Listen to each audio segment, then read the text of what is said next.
Student, जब question ऐसा हो कि जिसमें आप शेयर्स जितने ऑफर कर रहे हो वो सारे अमाउंट आप एक वक्त में डिमांड ना कर रहे हो, बल्कि आपने उसको इंस्टॉलमेंट में रिसीव करने का प्लान किया हो।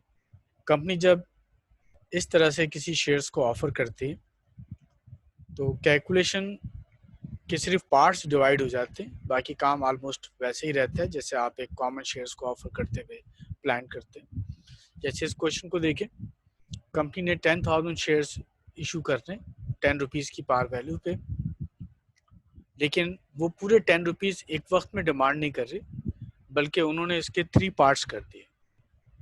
जब वो एप्लीकेशन ले रहे हैं जैन फर्स्ट को, तो एप्लीकेशन के साथ वो 3 रुपीज़ डिमांड कर रहे हैं, और जब वो 1 मार्च को अलॉटमेंट करेंगे, यानी जिन लोगों को वो शेयर्स इशू करेंगे, तो अलॉटमेंट के टाइम के ऊपर वो उनसे 2 रुपीज़ डिमांड कर रहे हैं, और उसके बाद फिर अप्रैल 1 को वो फाइनल कॉल देंगे कि जिन लोगों ने शेयर सब्सक्राइब किए हुए वो अपनी बाकी पेमेंट कर दें। ये बिल्कुल वैसे है जैसे आप अगर कोई प्लॉट परचेज करते हैं तो उसमें भी आप पेमेंट सारी एक वक्त में नहीं देते, बल्कि कुछ पेमेंट आप एप्लीकेशन के वक्त देते हैं, कुछ जब आपका प्लॉट लॉट हो जाता है तो देते हैं, और उसके बाद इंस्टॉलमेंट चलती है। तो उसी तरह से हमने इस क्वेश्चन को भी समझना है। तो अगर आप इस क्वेश्चन के लेक्चर को प्रॉपर अंडरस्टैंड कर लेंगे तो फिर आप ऐसे किसी भी क्वेश्चन को डील कर सकते हैं। फॉर एग्जांपल अगर आप देखें तो 10,000 शेयर्स की ऑफर है आपकी तरफ से, लेकिन जो फर्स्ट इसमें पार्ट है उसमें कहते हैं कि the money received from the application और 12,000 शेयर्स, यानी जो टोटल आपके पास एप्लीकेशन आई है वो 12,000 आई है। तो नेचुरली आप 12,000 एप्लीकेशन के पैसे एक्सेप्ट नहीं करेंगे, बल्कि आप 10,000 रखकर बाकी के पैसे वापस कर देंगे। तो मैं यहाँ पर अगर इसकी पहली कैलकुलेशन करूँ तो आपके पास 10,000 की जगह 12,000 की एप्लीकेशंस आई है, और देखिए एप्लीकेशन के साथ कितना फंड आप रिसीव कर रहे हैं, 3 रुपीज़, तो इसको आप मल्टीप्लाई कर देंगे 3 से, तो ये आपके बन गए 36,000। अच्छा, चूँकि सारे पैसे आपने रखने नहीं है तो आप क्वेश्चन को दोबारा देखें और मुझे सपोर्ट करें कि कितना फंड आप रिफंड करेंगे। तो चूँकि आपने 10,000 शेयर्स रखने हैं, एप्लीकेशन आपके पास 12,000 आई है, तो इसका मतलब 2,000 शेयर्स के पैसे आप रिफंड कर देंगे, और एप्लीकेशन पर आपने पैसे उनसे कितने लिए थे, 3 रुपीज़ लिए थे, तो आप 3 रुपीज़ ही वापस करेंगे। अब हम इसकी फर्स्ट एंट्री दे देंगे जिसमें बैंक अकाउंट डेबिट हो जाएगा और शेयर एप्लीकेशन हम क्रेडिट कर देंगे। इसमें आप दे देंगे कि रिसीव्ड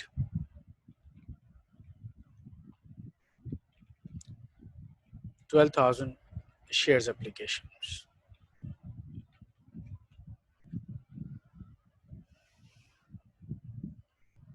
और यहाँ आप टोटल अमाउंट 36,000 का मेंशन कर देंगे।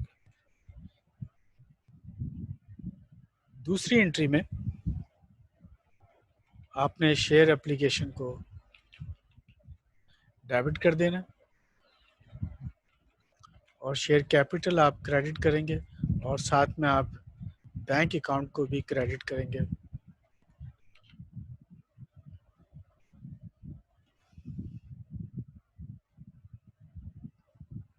तो एप्लीकेशन जितने से आपने यहाँ क्रेडिट की थी उतने से ही आप एप्लीकेशन को डेबिट कर दें। कैपिटल के लिए आपने यहाँ से आकर कैपिटल बना लें। तो एक मरतबा दोबारा, आपके पास 12,000 एप्लीकेशंस आई थी, लेकिन आपने 10,000 शेयर्स ऑफर करने थे, तो कैपिटल बनाने के लिए आप 10,000 शेयर्स ले लें और उसको आप 3 रुपीज़ से मल्टीप्लाई कर दें। 3 वो जो कि आपने एप्लीकेशन के टाइम लिए थे, तो ये 30,000 बन जाएगा। अगर आपकी मैथमेटिकल कैलकुलेशन अच्छी हो तो आप यहाँ से भी देख सकते हैं कि आपने टोटल 36,000 रिसीव किए, जिसकी कैलकुलेशन यहाँ आ रही है कि ये अमाउंट हमने कैसे कैलकुलेट किया, और उसके बाद जो रिफ़ंड है उसकी भी कैलकुलेशन यहाँ आ रही है कि आपने रिफ़ंड 2,000 क्यों किया, और उसके बाद फिर कैपिटल की भी कैलकुलेशन यहाँ आ रही है कि आपने कैपिटल कैसे बनाया। तो कैपिटल में आप 30,000 रख देंगे और 6,000 आप रिफ़ंड कर देंगे। तो ये दूसरी एंट्री बन जाएगी जिसमें आप दे देंगे कि issue 10,000 shares, refund excess amount.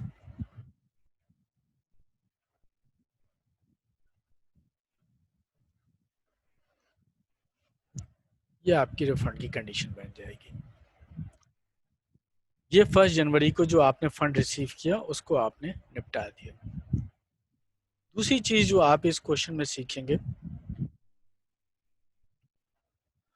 वो कि जब कभी भी आपने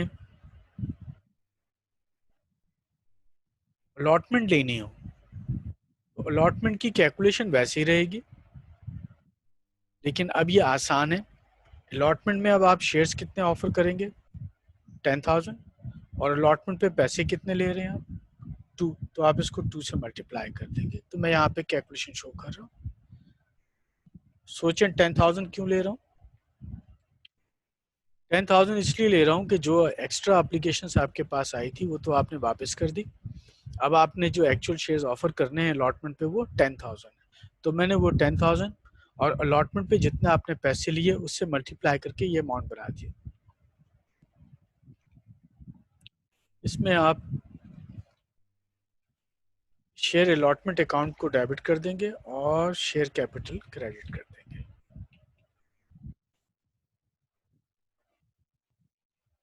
जितना अमाउंट आपने निकाला वो अमाउंट आपका बन जाएगा। देखिए इसमें जब हम अलॉटमेंट लिखते हैं तो इसमें हम नेक्स्ट एंट्री में इनसे पैसे ले लेंगे, बैंक अकाउंट डेबिट और शेयर अलॉटमेंट अकाउंट क्रेडिट हो जाएगा।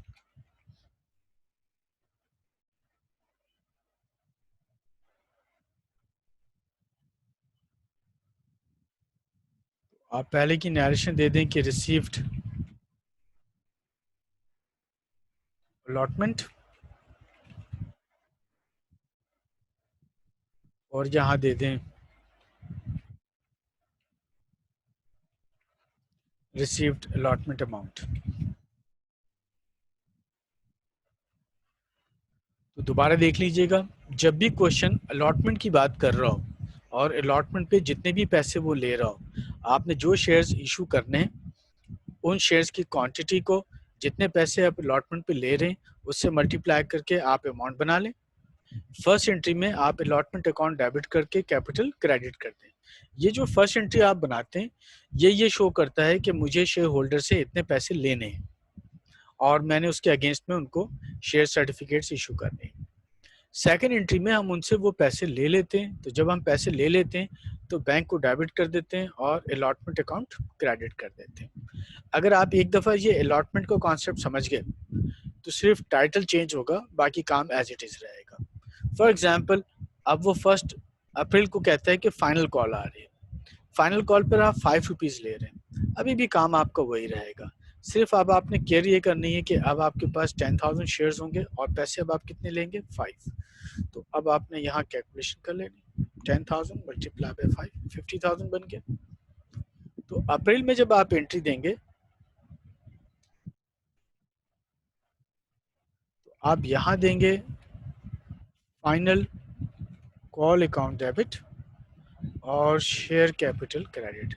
यानी अगर आप अलॉटमेंट सीख गए तो आप समझ गए कि आपने एंट्री बनाने का जो टेक्निक है वो आपकी समझ में आ जाएगी। लेकिन जब अलॉटमेंट था तो आपने अलॉटमेंट अकाउंट डेबिट किया था और कैपिटल किया था। जब आपके पास फाइनल कॉल आ रही है तो आप फाइनल कॉल अकाउंट डेबिट करके शेयर कैपिटल क्रेडिट कर देंगे, और इसी की दूसरी एंट्री के अंदर आप बैंक अकाउंट डेबिट करके final call account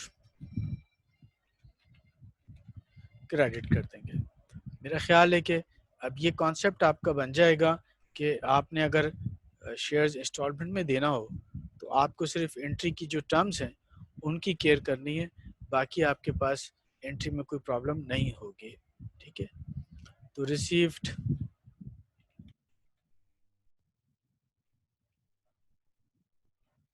final call और यहाँ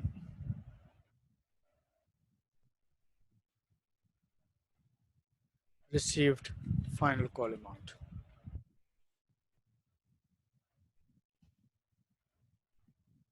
अलॉटमेंट हो तो अलॉटमेंट अकाउंट डेबिट और कैपिटल क्रेडिट, और अगर आपके पास कॉल हो तो फाइनल कॉल अकाउंट डेबिट और शेयर कैपिटल क्रेडिट। मान लें कि फाइनल कॉल नहीं है, बल्कि वो क्वेश्चन में कहता है कि जी फर्स्ट कॉल है, सेकंड कॉल है, तो वो आपको अमाउंट बताएगा। जितना भी अमाउंट बता रहा है आपने वो कॉल का नंबर डेबिट कर देना है और कैपिटल क्रेडिट कर देना है। दूसरी एंट्री में आप बैंक में वो पैसे रिसीव करें और फाइनल कॉल अकाउंट को आप क्रेडिट करके ख़त्म कर दें। अब क्वेश्चन आपसे कहते हैं कि बैंक अकाउंट बनाएं, तो अगर आपको बेसिक एंट्री बनानी आती है तो अब आप देखें बैंक डेबिट हो रहा है, यहाँ बैंक क्रेडिट हो रहा है, यहाँ बैंक डेबिट हो रहा है और यहाँ बैंक डेबिट हो रहा है। तो आप एक बैंक का टी अकाउंट बना लेंगे, जो अमाउंट डेबिट में आ रहा होगा डेबिट में डाल दें और जो अमाउंट क्रेडिट में जा रहा हो वो आप क्रेडिट में डाल दें। अगर क्वेश्चन आपसे बैलेंस शीट मांगता है तो बैलेंस शीट में आपने एक तरफ बैंक को लिख के यहाँ उसका अमाउंट डाल देना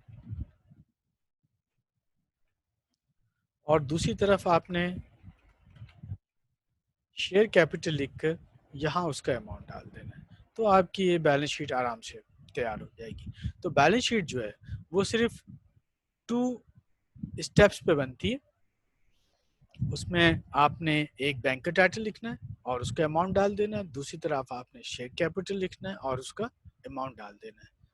तो आई होप कि अब अगर आपको किसी क्वेश्चन के अंदर वो अलॉटमेंट दे तो अब आप अलॉटमेंट की एंट्री बनाना जानते हैं। इसी तरह अगर वो आपको फाइनल कॉल दे या फाइनल कॉल की जगह अगर क्वेश्चन में वो आपसे कहता है कि जी फर्स्ट कॉल है, सेकंड कॉल है, तभी परेशान होने की ज़रूरत नहीं है। जो भी वो कॉल दे आप उस कॉल को डेबिट करके कैपिटल क्रेडिट कर दें और दूसरी एंट्री में बैंक में पैसे रिसीव करके उस कॉल अकाउंट को आप ख़त्म कर दें। अपना फीडबैक देना मत भूलिएगा।